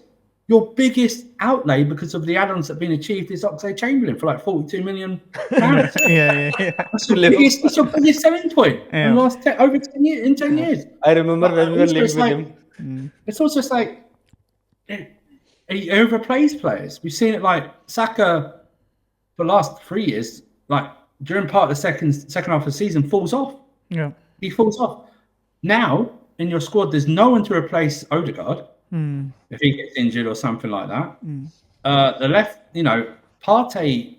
I know he looked good for a part after he scored against Villa, but Partey just looked shot to pieces. Declan Rice, I think, is being overplayed. You know what I mean? Yeah. And you're looking at your top options. Trossard's your best finisher, but when he starts, he doesn't do anything. Yeah. You know what I mean? He does the opposite, and Martinelli's fallen off a cliff. I don't know. I think he's got a good 11 to 15 players. Possibly. It's like, but it's weird he doesn't trust his squad that he's built. It's weird he never like Fabio Vieira. But I can say one thing. I mean, if you look at Real Madrid, right? They don't play. They don't have too many players. I mean, Ancelotti pretty much plays the same level almost all the time. But I mean, Real Madrid that's what I'm saying. We don't have the same facilities. We don't have But the the same physicality. I mean, it's different, right? It's different. Let's not compare leagues. But what I'm saying, and we are also not that much on par with Real Madrid because they have been winning a lot of things. They have a completely different identity to what Arsenal have. That is what we are trying to build towards, or at least what I think Arteta is doing. I think that is the one positive side which I want to think about Arsenal is we are trying to grow and we are in a positive structure and we have these kind of protections in place for both the academy players and also as the new coming players. Like people are now wanting to come to Arsenal, right? Earlier it was not the case. People were. I just think this. But still, you didn't attract the biggest names. Still, you didn't attract the biggest name in last 2 seasons. Apart from Declan Rice. Yeah, I think Declan Rice was the biggest name. I think apart from Declan Rice. I think we can't sign more than Declan Rice. Then who? This is the thing, though. I think if you looked at your squad at the start of last season and looked at this season, I think overall you're weaker. Exactly. Yeah. And that's the problem. If you're now, which probably means, unfortunately, maybe unfortunately for you, I think he's going to throw the cups away. He has done for the last 3 years. Which ironically, on a side note, I thought he should have concentrated on the cups on his way up, like before he got to challenging for top 4 and that. So you guys maybe I know he'd won the FA Cup. He's not won anything with this squad. Yeah, do you know what I mean? He's not won anything. I would have targeted the cups in those first 2 years. When you finished 8th and back to back, I would have gone. Yeah, but we won this. That shows progression. Yeah, that shows progression. Yeah, I think. But we always, on a side note, we always saw, as Chelsea fans, Mourinho's 2 stints, he always credited winning the League Cup first. Yeah. Because it got the players winning something. Do you like the taste of winning something? And go win the league? Something like that. Do you know what I mean? Yeah. It's always like I think sometimes it works. I Sometimes think it I'm doesn't. I'm on with you. I think I agree to this because I'm not like the majority of the Arsenal fans, like the Arsenal fans, right? Yeah, It's they like just you dismiss it. have to Yeah, squeeze some positivity out of everything, right? If you're lost yeah, or yeah. if you're out of some Euro Cup, I mean, I know I can be Bigger frustrated, fish to fry. right? Yeah, I remember I that. mean because but I'm not okay with it, right? Whenever these No, it things shouldn't be. happen, whenever these things happen, right? When we are out of the Champions League and it's like, oh, we are not going to win the Champions League anyway. That is for someone else. That is for Real Madrid. Let's focus on the Premier League. If you're out of the FA Cups, it's not for us anyway. Let's focus on the Premier League. So it's Dinesh, basically a tin cup or something. They criticize these cups as if it's like nothing, right? Like if the Carabao Cup, it's nothing, right? So it's I'm like not Dinesh. I'm not that kind Dinesh, of a it's like they player. looked at. It's like sorry to interrupt, but it's like Arsenal. It's like Arsenal didn't pay attention to City this summer. They Yeah. just didn't pay attention. Yeah. The City have. City were laughing. Yeah, I get it. City are laughing right now. Yeah, I think so. In the sense, I was always criticizing. I think we lost Yeah. you. We lost you a couple of seconds there. If you Oh, just you okay. can just go over the things which you said, maybe last 5 seconds. I'm just saying. It's like they looked at City and went, or we just ignored City. Because City haven't really. They haven't strengthened. Savio's an unknown still. We don't know if this bright spark is going to continue. It's a young Brazilian kid who might go off. And they signed Gundogan, right? So they've not, and they lost Alvarez. They lost Alvarez. Remember, they didn't replace Alvarez. That's the sorts of goals they haven't replaced. Kevin De Bruyne is getting older and he's getting injured more. We don't know what Grealish is going to be like this season. Doku, Oscar is he Bob going got to improve? injured. Oscar Bob got injured. Is Doku going to improve this season like some Pep signings do? You know, stuff like that. Arsenal should have been like, do you know what? This City are probably even weaker than last year. Yeah. Do you know what I mean? Let's press We have the to button. make Let's more go. signings. Scheme. Yes, let's go for it. Let's go. You know what? Let's go full. Let's not. I don't care about the champion. You should, but let's now go full focus on the league. Yeah. Forget the Champions League. If we get there, it's a bonus. Full focus on the league. What do we need to? So we need to keep a nucleus of the squad. A few can go that aren't like Eddie and Ketch and stuff, but we need to replace them like that. Can we get a number? I take doesn't want a number 9. Fine, no problem. Let's get proper replacements for Saka. And the left side. Let's get a proper couple of replacements in midfield for the left-hand side, and so we can rotate Rice. Let's sort the left-back position out properly with a traditional left-back, not a centre-back who can play there. And let's go. Let's go for this. But it's like they just ignored City and thought, oh, we only need to do this. We're only 2 points off last year. We just need to do this, and this. No. Yeah, I always tell Dinesh that you're going to be off by more points. Yeah. You're going to be off by more points this season. It's not going to be 2. It's going to be like near to 10. Yeah, points. I always That's tell what it Dinesh is. that they needed a transfer window like we had a transfer window in 14-15. Like suddenly we got Costa, Yes, we got yes. Fabregas, and we just shut the door and we start training and then we won the We've league done it from in there. 13. We got a lot in 13 Yeah, for Mourinho, and it was just adding like the Diogo Yeah. Costa, the Fabregas, and bringing Yeah. Courtois. yeah, that's the That transfer was it. window Arsenal should have had Yeah, this that was season. it. You needed Yeah. to build, and you need to add just a few more pieces to your first team. Because we all know Kai Havertz. He bought Kai Havertz to play left midfield. Is that the top thing? He didn't. He thought he was arrogant enough to think he could play Kai Havertz as a left-sided 8, which is insane. Yeah, we as Chelsea We tried fans, that. know We he tried can't that. play. He can't play that. Yeah. But that's the manager, and that's going to be. I think Arsenal fans are in for. I think the most positive Arsenal fans might be in for a rude awakening this season about how far you might be closer to Liverpool than you are to Man City this season. Yeah, I mean, terms of the points. I wouldn't. Yeah, I mean, if you look at that perspective, maybe yes. But what I'm banking on is the same form which we had, and also the same starting 11. I mean, like you said, I wanted them to actually. If you even the preseason talks, even before the season started, I think Pal and I, when we were discussing before, right, we were like, what do you want from Arsenal? So I wanted maybe try to concentrate on some of the cups, maybe FA Cup. If everything is not going well, maybe put some efforts, but don't when you fall off the cliff from FA Cup, don't criticize the cup saying that it's not the cup we wanted anyway, right? It doesn't matter, right? So because our majority of fans are okay with losing. I mean, that is what I saw in the previous season. mad. When we were out of the Champions League, it was not for us anyway. When we were out for the FA Cup, it was like it was not for anyway. I mean, Always when I next was year. the guy who was thinking, can I just say that we lost and can I just be frustrated? Or Yeah, the because that wasn't a good the Bayern next Munich. That comment wasn't even is a good Bayern Munich team. yeah, the That next wasn't comment even a is great top of the Bayern Munich. league. Top of the league. We are just 2 points away. Let's go to the end. Yeah, Let's top of the league. I mean, I yeah. was like wondering, can I, because we have been complex for a long time. Okay, Yeah. FA Cup. Okay, no, it just came. Even I mean, I think those were the times where even after we won the FA Cup, right? No one was satisfied. I think those were the Arsenal fans which I need. I think, I mean, no one was satisfied. I was like, okay, this Arsenal FA Cup, okay, we won. But now Yeah, it's a the bonus. dynamic has changed. As soon as we start competing against City, top four has been like, if you are in second or third, or if you're just last behind, I think this is goes to the Liverpool fans as well, who have been chasing City for the last I don't know how many years. If you are just 2 points behind or 1 point behind, you have had the same season as the rest of the top four teams. You have not had something anything special because they are one step ahead. This is what I'm telling myself, but I don't know how this kind of. This mistrust happened between the Arsenal fans itself. They're now polarized. One, when we say I don't want Arteta to get fired, but I want him to win the cups.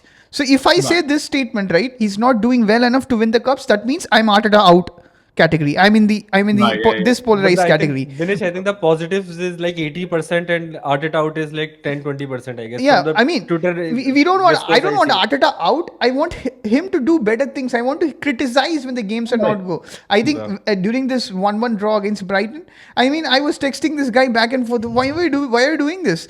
But on the positive side, we still had two opportunities to score Yeah, you had the against better Brighton. chances. I thought Yeah, you I had mean, the better I mean, chances. even after the red card, we still had. I mean, it was basically Havertz's mistake to not him to take. But you don't have to, go and go. I don't know. I mean, I'm not saying because I'm not from England. I'm not a born and bred Londoner. But if you go for a draw, right? For a draw, even if it's 10 men and such, it's not something. It's not the end of the league where you have just won the cup. You can encourage, you can appreciate, but you can't just have this aura, right? Everyone was like, Raya was like boasting, like after making a save, he was like, oh yes, come on. Yeah, I yeah, mean, guys, I think City would not be like this, or Liverpool under Klopp, Jurgen Klopp would have not been like this. They have a yeah. different kind of a mentality when they are drawing at home, even in 10 man. You have to go for the win. You have to catch the throat. Yeah. I think that is what I want, but I'm in the minority now. If I say these things, I get bashed down. I mean, what is this? I mean, You are But it's son of always League Gunner. but it's always like now it's like when you ask like the really positive Arsenal fans. So what's it take for Arteta for you to say Arteta can't do it anymore? Or what does Arteta have to do this season? It's never about winning anything. It's also it's always about how many points you're off. Or if he doesn't win the league, how many points you're off City. It's like wait, I don't get Yeah. I don't get that. You criticize you Arsenal fan, well not you, but Arsenal fans. I heard vehemently through those years. I think they have started watching from this Arteta era. I guess. I mean, these fans, right? Yes, They have started absolutely. watching these Arsenal games from the Arteta era, where they were okay. I mean, there were good things happening. I mean, good things at least not happening, at least building Bro, towards Dinesh, a one good thing thing. you have to understand is like it's been 20 years since you have won something. Yeah. Since you have won the league or win Champions League, you have not Yeah, won. yeah. But since you won the league, That's the reason we are not playing in the FIFA, the Club World Cup, right? So True, yeah. so a whole generation of Arsenal fans who are like 26, 27 years old now, they have not seen Arsenal win anything apart from few FA Yeah, the Cups. odd cup here. Yeah, the odd So cup here. Yeah. their expectation is like Liverpool fans who are 30 years old now, who have not seen anything since like 2019, the, when they won Yeah. the league. Yeah, top Yeah, four's so a the trophy. mindset and the mentality of the fans needs that's one trophy you need to develop that winning mentality. But suddenly you don't have that. Your fans don't have it. Like at least 30 years old fans have not that. The older I fans think have that's slightly. I seen think the that's things. creeping. That's creeping into our fan base. I think you'll agree, Yeah, pal. That's yeah, slightly yeah. creeping. It's been Now, 7 years my thing is now. with this season, I'm going.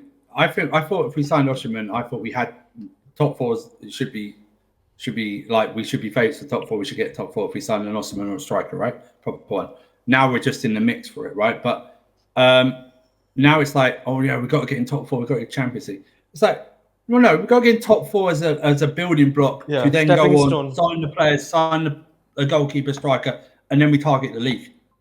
But competing in the Champions League is another cup competition. It's basically a bonus thing, Yeah. right? we've never won the Champions League when we've been the best.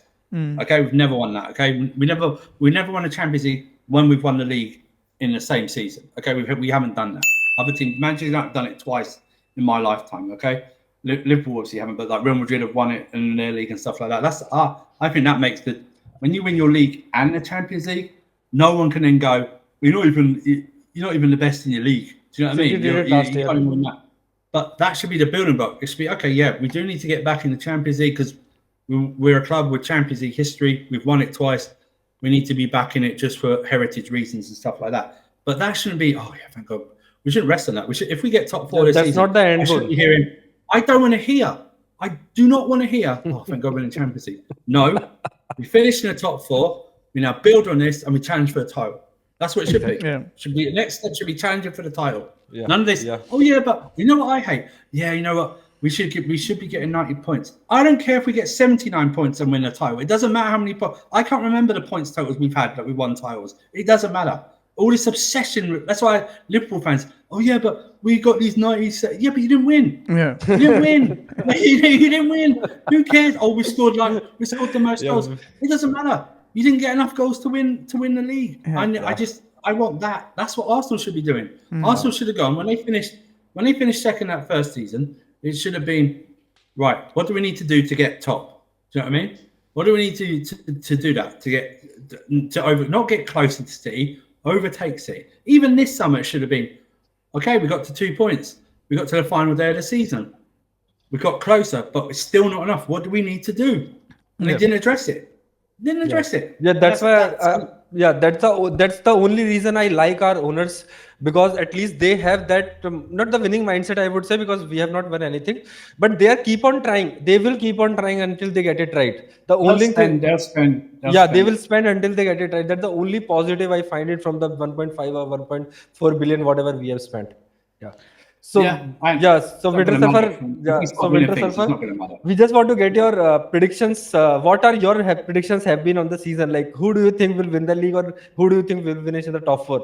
But the Champions League, we know it between the Madrid and City probably, or Bayern could get into the conversation. Because Barcelona looking good. Because Bayern's attack is pretty decent, because on the left, Musiala, Kane, and Olise, that's a good attack.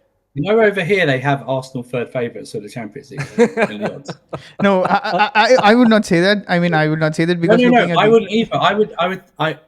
I don't know where they've got that. Obviously, I mean, if you look at how the English odds are going to do, but I don't know how Liverpool aren't more favoured than Arsenal in the Champions League. We're talking about Liverpool here. Do you know what I mean? Talk about history and stuff like that. But no, top 4. I've got City, Arsenal, Liverpool, and Chelsea.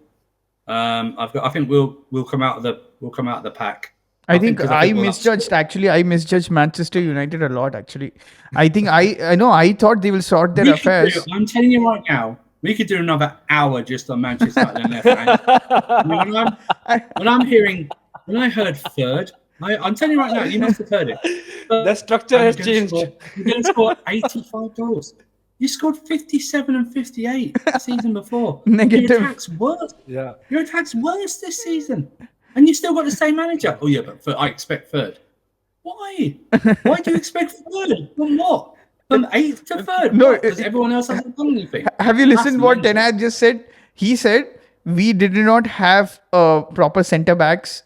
I think in the previous season, they were juggling around with midfielders and such. Casemiro was filling in here and there. Now he said, since they have the proper centre backs, now they will be winning cups easily. I mean, they can easily compete with City. They can easily go for the Premier. I mean, I think that is what they're going for, right? That is what the party message is. I don't know what they did. I mean, actually, I misread them. Actually, I thought they will sort their affairs soon, and actually, I gave them top 4. Actually, it was Arsenal, City, and Liverpool, and then Manchester United. I think I have to take my word back. I think, Pal, we have to have another episode where we have to alter these changes. I think I'll tell you what. Everyone goes about our owners. I think Ineos, they might have signed some good players like we did in that first summer, like we thought we did, but they bottled their first thing when they didn't sack Ten Hag, which they should have done. The second thing they've done, they're giving Bruno 300k a week. Yeah. Mad. Absolute madness. They're going to run Kobe Minu into the ground. Kobe Minu is going to be run into the ground. is Ugarte.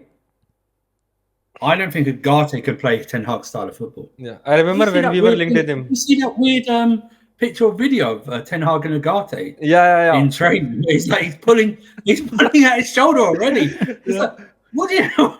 Did you not know the type of player you were getting? This guy brings a fight. Ugarte said, "Who?" Yeah. They've got no left. They've got no left back. Yeah. The big star centre back they signed, Euro, got injured in like the second game of preseason. Now he's out to January. The goalkeeper is absolutely absolute rubbish. The goalkeeper. The third Salah goal, if you see. And McTominay's not there to save him anymore. And also, against Liverpool, he put Diallo on the bench, who was their player of the month. I mean, shocking. They only have one player who can just control a bit. Who was Diallo, and they chucked him off. Starting Mason Mount. They were starting Bruno and Mason Mount up front this season. But anyway, back to the top. Back to, like I said, we've done a bit for another hour. Yeah. But so top four is Man City, Arsenal, Liverpool, Chelsea. And do you still reckon Chelsea finishing above maybe Tottenham or Newcastle? Yeah, but I'm talking like that fourth spot is a bloodbath this season. Okay, I think we will outscore teams. I think we'll still concede a lot, but we'll outscore them. So I think the only one I really fear is the only one I feel competitive about is Villa. But then Villa they're in the Champions League and stuff like that. They look solid. I mean, their squad is deep. They do look solid. That's why it's only them that I don't feel I know Newcastle started off well points wise, but performance wise they were rubbish. Spurs battered them without doing much. And if you watch Newcastle against Bournemouth, bro, they were absolutely rubbish. And Tottenham. Spurs. Everyone goes, bro. They're Spurs. Spurs are Spursy. You can't say much about them. Bro, I have just one point in this top 4. I don't think it will be that bloodbath that you are saying. Because I think we can finish easily into the 4th position because nobody remembers we just finished like 2 or 3 points behind Spurs last season, and we had a bloody hell of a season last season, and we just finished 3 points behind Spurs and 5 points behind top 4 is Villa. So I think those teams haven't improved, and we have improved. I think Villa have improved. Villa has. I don't think so. They have improved their midfield. I don't think they have improved because they let go of Douglas Luiz and they have bring Onana. I think their coach is very good, and I think he'll get the best out of them. I think Onana has scored. He scored in the opening 3 matches. 2 goals he has scored. And Morgan Rogers, have you forgot what he did to Thomas Partey? I mean, I have to remember that. I'm just saying that they have 8 more matches now to play of Champions League. So that's the only hurdle I see for Villa. That's true. Yeah. I think what crippled them last season was, and that's my fear of this season for us. And bro, just before you say Sunday film. Just before you say, just give your thoughts on Gusto also. Malo Gusto, because I think he's absolutely been rubbish in the first 3 games. I think we need Reece back. I think he's not played that well. I don't know if this inverting thing works for him. I think Cucurella's better at the inversion role, and maybe Reece James might be better at it. But he's not been great. He'll get leeway from me because he has played well last season. So. I think I was the most unhappiest when Enzo played a beautiful pass against to Gusto against City, right? And he had to just square the ball to Nicholas Jackson, and he couldn't square the ball, and I was like, oh fuck, man, this is happening again. This is going to be again like the Liverpool game you lost. When we signed him, Lyon fans told us he wasn't good at defending, but he was good at attacking. But it's been a complete opposite. It's very good at defending and attacking, sort of subpar. I mean, that's fine. But defensively also, he's lacking in the last few matches. If you remember, I think he's still. Doku just pumped him. Doku had a. I also think he's still trying to build a partnership with Fofana on that side. Do you know what I mean? Like, I think last year was probably better because I think we were. Obviously, I think he took more of a leadership role and stuff. I don't know. I'll give him the leeway. Do you know what I mean? I think I'll see how he does. I think he's still I think he'll still be a crucial player, even with Reece James coming back soon, hopefully. And stuff like that. But the first few games he's not been very good. Yeah, actually, if But, you know, like you said, if Aston Villa actually they don't get qualified in the first group of in the top 8, right, of the Champions League, yeah. they will play again two more additional Two more fixtures matches apart again. Yeah, from they the play in other they two play more in fixtures. January, right? They play in January, Yeah, like they the play January. qualifying. Yeah. Yeah. I think those replaced the last 32 Yeah, don't 8 they? to 16. 8 to 16 they're gonna Yeah, play. then it goes to the last 16, and then it goes. Yeah, so it's That's a 2 extra games. weird format actually. But I think it emphasizes something that not you shouldn't take lightly any match now. You have to give your 100% True. because the group stages of the Champions League have been boring. I mean, you just have to win one single match and then you have to just keep on defending, or you have this odd chance of scoring, and then you Yeah, have it's basically you'd win the first 4, yeah. so you'd win you get the 12 points, you top the group, and then you Yeah. could just rotate the Noted. last Yeah. I 2. mean, I think So yeah. even who was in the group stage, you'd very rarely get 2 big teams in there. I mean, look at Manchester City's Champions League. Unless you are Manchester United and Newcastle in the Oh previous yeah, season. that was they had a Europa League group in the Champions League and finished bottom. Yeah. It was amazing. It was amazing. I mean, it's like I can't remember the last time we had like a proper group that was. I think they they have executed that perfectly, right? They put that blame on Onana. It was only Onana's responsibility that he got him out of the Champions League. Yes, it wasn't nothing to do with any of the other players. Like when you go 2-0 up away to Copenhagen, and you get a red card, and your manager doesn't do anything, and then they come back to win 4-3. Was it in the end they won? I think. Yeah, 4-3. It was a. You even retake the lead. You even retake the lead down to 10 men, but you don't bring on extra defensive substitutions to see out the game to get yourself a crucial win. No. Yeah. I mean, I think if it would have been in Chelsea during the Abramovich era, I think that particular creation of events would have. I mean, Abramovich would have fired Ten Hag. I think if that would have happened in Chelsea, yeah, Seven would have been fired like 10 times till now. I think Ten Hag might have, because the way Ten Hag finished 3rd with a trophy, so I think he would have survived that probably first season. I actually, do you know what though? Saying that, if Ten Hag in that first, because Ten Hag lost 7-0 to Liverpool. I think if Ten Hag was Chelsea, I think he would have been sacked after a 7-0. I think he would have. But saying that, we didn't sack Sarri after we lost 6-0 and 4-0 in back-to-back games. Do you know what I mean? It was. We didn't do that, so I don't know really. But bro, we showed more fight in that 6-0 match than we showed in that 1-0 match against Antonio Conte. If you remember the I was thinking about that. Yeah, we played Hazard up top by himself. Yeah. Oh my god, you're right. Yeah. That's even worse than 6-0. Cojones. You had more cojones. Yeah, and De Bruyne celebrated celebrated against Courtois like Courtois fucked his girlfriend, and he celebrated against Courtois. If you remember that sequence. Yeah. I mean, he did the same when he scored against Courtois in Madrid, right? Against Madrid, he did the same. It was like he hates Courtois also. Yeah, of course he has to hate Courtois. I just got that out of my mind. That 1-0 Conte. You know, there was a cold war between. There's a cold war actually. The reason why Courtois did not play in Belgium, right? It was because of this particular reason. Because the coach was more of De Bruyne oriented person. So Winter, the urban legend goes why Chelsea fans don't like Courtois, especially. One of the reasons, obviously, he was haggling over. Probably staying or something, but also we had Alisson lined up from Roma. We had Alisson lined up to join us, but because Courtois was dawdling, we couldn't seal the deal with Alisson, and Liverpool swooped in. Ironically, and then we had to pay the release clause of Kepa. We done the same for the midfielders, and it was like, imagine we had Alisson the last few years. Yeah.